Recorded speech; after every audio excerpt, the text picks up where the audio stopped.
ஓம் ஸ்ரீ குருபியோ நமக. அனைவருக்கும் குரு பூர்ணிமா நல்வாழ்த்துக்கள்.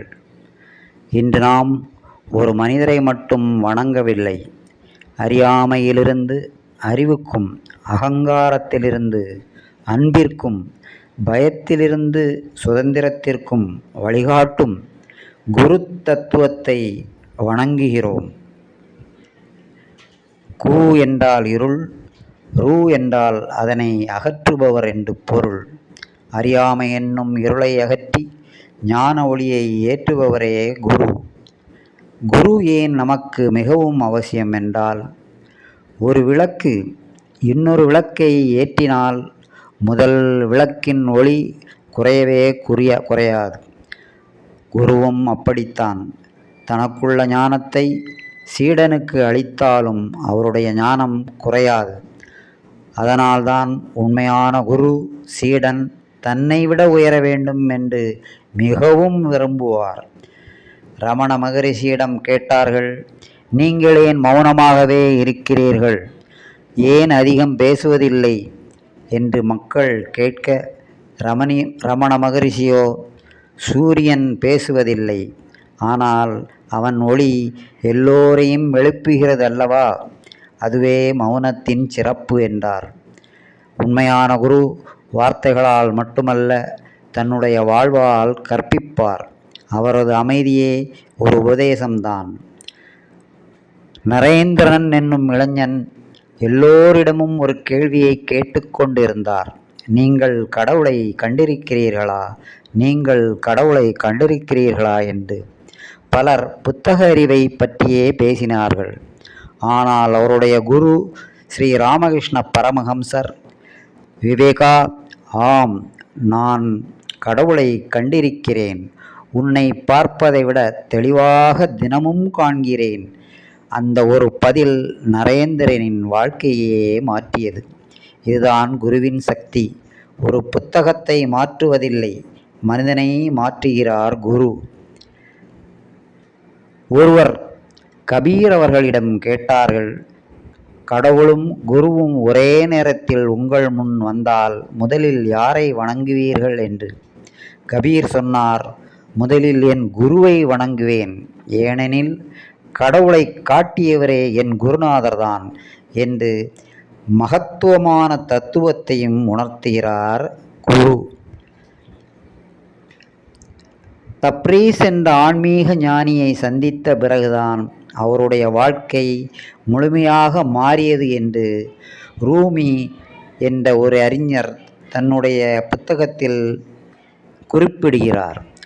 அறிவு புத்தகத்தில் கிடைக்கும், ஆனால் உயிர்ப்பு உள்ள ஞானம் உயிர்ப்பு உள்ள குருவின் அருகில் கிடைக்கும். அறிவு நம்மை புத்திசாலியாக்கும், அனுபவம் நம்மை ஞானியாக்கும். குரு நமக்கு என்ன தருகிறார் என்று எல்லோருக்கும் கேட்கத் தோன்றும்.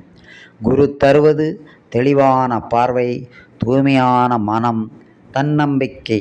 உலகை வெல்வதற்கு முன் நம்மையே வெல்ல கற்றுத்தருகிறார் குரு. சுவாமி விவேகானந்தர் நமக்கு சொல்வது என்னவென்றால், எழுந்திருங்கள், விழித்திருங்கள், இலக்கை அடையும் வரை நிற்காதீர்கள். இந்த ஒரே ஒரு வாக்கியமே பல இளைஞர்களின் வாழ்க்கையை மாற்றியது. குருவின் ஒரு வார்த்தை சில நேரங்களில் பல வருடங்களாக இருந்த இருளை அகற்றிவிடும். குருவின் உண்மையான வேலை என்னவென்றால், குரு நம் பிரச்சனைகளை தீர்க்க மட்டும் வருவதில்லை, பிரச்சனைகளை எதிர்கொள்ளும் மன வலிமையை உருவாக்க வருகிறார். மீன் கொடுப்பதை விட மீன் பிடிக்க கற்றுக் கொடுப்பவரே உண்மையான குரு. தட்சணாமூர்த்தி மௌன குருவாக போற்றப்படுகிறார். சனாகதி முனிவர்கள் அவரிடம் கேள்வி கேட்டார்கள், ஆனால் அவர் மௌனமாக இருந்தார். அந்த மௌனத்திலே அவர்கள் உண்மையை உணர்ந்தனர். ஏனெனில் சில உண்மைகள் வார்த்தைகளால் சொல்ல முடியாது, அவை அனுபவிக்கப்பட வேண்டும்.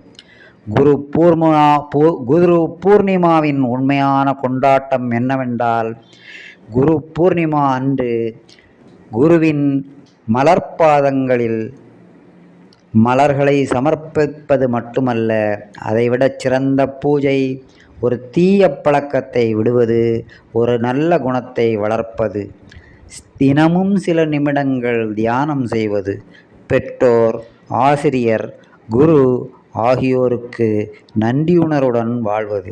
இதுவே உண்மையான குருவுக்கு உண்மையான குரு தட்சணை. வாழ்க்கையில் பல ஆசிரியர்களை நாம் சந்திக்கலாம். ஆனால் நம்மை நமக்கே அறிமுகப்படுத்துபவர் மட்டுமே உண்மையான குரு. குரு நம்மை அவரிடம் கட்டி போட மாட்டார். நமக்குள் இருக்கும் இறை ஒளியை நோக்கி வழிகாட்டுவார்.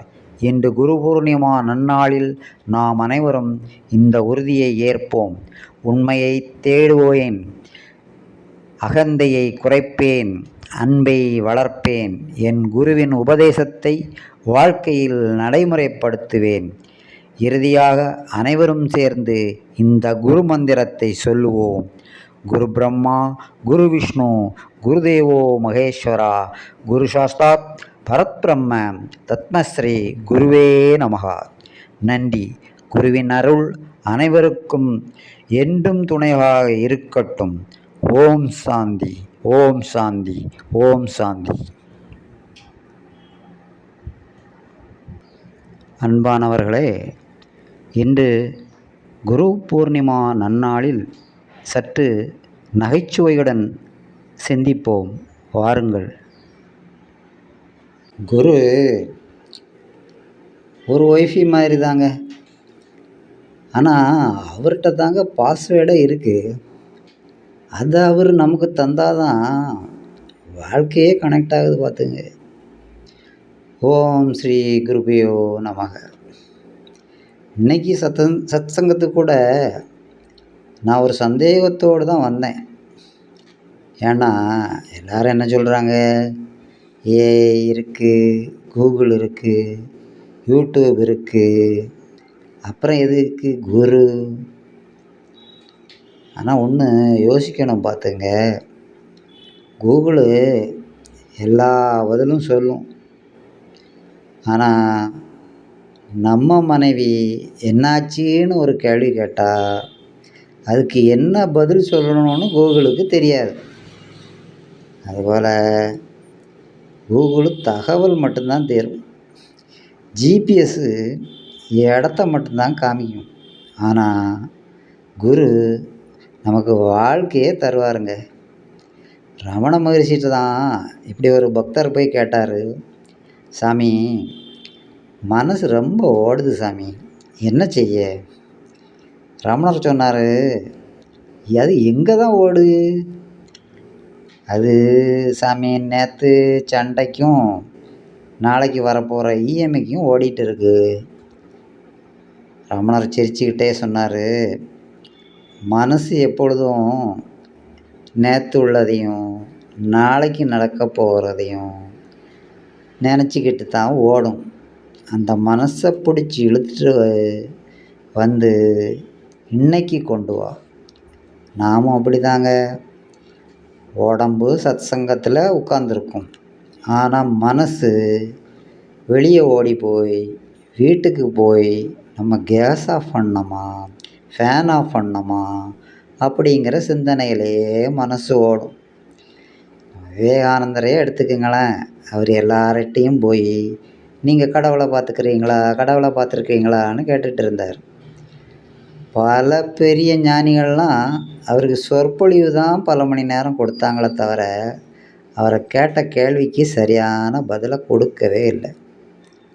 அவரோட குரு இருக்கிறாரு ராமகிருஷ்ண பரமஹம்சர். அவர், நரேன் இங்கே வா, நான் கடவுளை பார்த்துருக்குறேன், உனக்கும் காமிக்கிறேன் அப்படின்னு சொன்ன அந்த ஒரு வரி தான் அவரோட வாழ்க்கையவே மாற்றி அமைச்சது. நாம் ஒருத்தர்கிட்ட சார் மணி என்னாச்சின்னு கேட்டால் அவர் சொல்கிற பதில், ஆக்சுவலி இந்தியா ஒரு ஜனநாயக நாடு அப்படின்னு சொற்பொழிவை தான் ஆரம்பிப்பாரே தவிர நம்ம கேட்ட கேள்விக்கு சரியான பதிலை தர்றது இந்த காலத்தில் அது இல்லை. நேரடியான அனுபவமே குருவோட அடையாளம். ஒரு சீடன் ஒரு சீடனை பார்த்து குரு கேட்டார், ஏப்பா தியானம்லாம் எப்படி போயிட்டு இருக்கு? சீடன் சொன்னான், எல்லாம் நல்லா போகுது குருவே. தியானத்தில் நீ என்ன நினச்சிட்டு இருக்க? சீடன் சொன்னான், முதல்ல இறைவன் வருவார் சாமி, அப்புறம் இட்லி வருவார் குருவே, அப்புறம் சட்னி வரும் குருவே, அப்புறம் சாம்பார் வரும் குருவே. அந்தால குரு சிரிச்சுக்கிட்டே சொன்னார், பரவாயில்லையே, மனசை சுற்றி சுற்றி ஒரு நாள் இறைவனிடத்திலே வந்து நிற்கும் பார். அதுபோல் நாம் நிறைய பேர் மாலையை மட்டும் உருட்டி எந்த பயனும் இல்லை, மனசையும் கொஞ்சம் உருட்டணும். சிலரை பார்த்தீங்கன்னா 108 தடவை ஜபமாலையை சுற்றுவாங்க, கோபத்தை மட்டும் 1008 தடவை சுற்றிக்கிட்டே இருப்பாங்க. காலையில் எந்திரிச்சதும் இன்றைக்கி பெரும்பான்மையான மக்கள் ஆன்லைனில் யார் இருக்காங்கன்னு தான் மொபைல் எடுத்து முதல்ல பார்க்குறாங்க. ஓம்னு சொல்கிறவங்க மிகவும் குறைவு. ஒருவர் சொன்னார், எனக்கு நோட்டிஃபிகேஷனே வரல குருவே, என்ன செய்ய? குரு சொன்னார், உள்ளே இருந்து வரும் இறைவனோட நோட்டிஃபிகேஷனை மட்டும் நீ கவனி, வெளிச்சத்தத்தை கேட்காத. உள்ளே இருக்கும் அமைதியை கேட்க நாம் எல்லோரும் மறந்துடுறோம். புத்தர்கிட்ட போய் ஒருத்தர் சொன்னார், எனக்கு கோபம் அதிகமாக வருது. யார் மேலேன்னு புத்தர் கேட்டார். என் பக்கத்து வீட்டுக்காரன் மேலே. அவர் இங்கே இருக்காரான்னு புத்தர் கேட்டார். இல்லை. அப்படின்னா அவர் வீட்டில் அமைதியாக தான் இருக்கார், நீ மட்டும்தான் அவரை நினச்சிக்கிட்டு கோபப்படுற. அதுதான் இப்போ நம்ம எல்லோரோட நிலமை. குரு சீடர்களை பார்த்து கூப்பிட்டாரு, வாங்க எல்லாரும் செக் பண்ணுவோம், செக்கப்புக்கு போவோம். அதனால் சீடர்கள் என்ன நினச்சாங்கன்னா, ஏதோ பிபி செக்கப் பண்ண போகிறாரு, சுகர் செக் பண்ண போகிறாரோ குருன்னு பார்த்தாரு. குரு கேட்டார் சீடர்களை நோக்கி, ஒரு நாள் எத்தனை முறை சிரிக்கிறீங்க நீங்கள்? தெரியலையே சாமி. எத்தனை முறை அடுத்த வேற குறை சொல்கிறீங்க? அதுக்கு கணக்கே வைக்கிறதில்ல சாமி அப்படின்னாங்களாம். அதுபோல் குறை சொல்கிறதுல தான் நம்ம பிஹெச்டி வாங்கியிருக்கோம். ஒரு குருட்ட சீடன் சொன்னாராம், சீடன்ட்ட குரு கேட்டார், கதவை வெளியே திறக்காத, உள்ள திற. சீடன் கேட்டான், எந்த கதவை குருவே? உன் இதயத்தோட கதவு தாண்டா,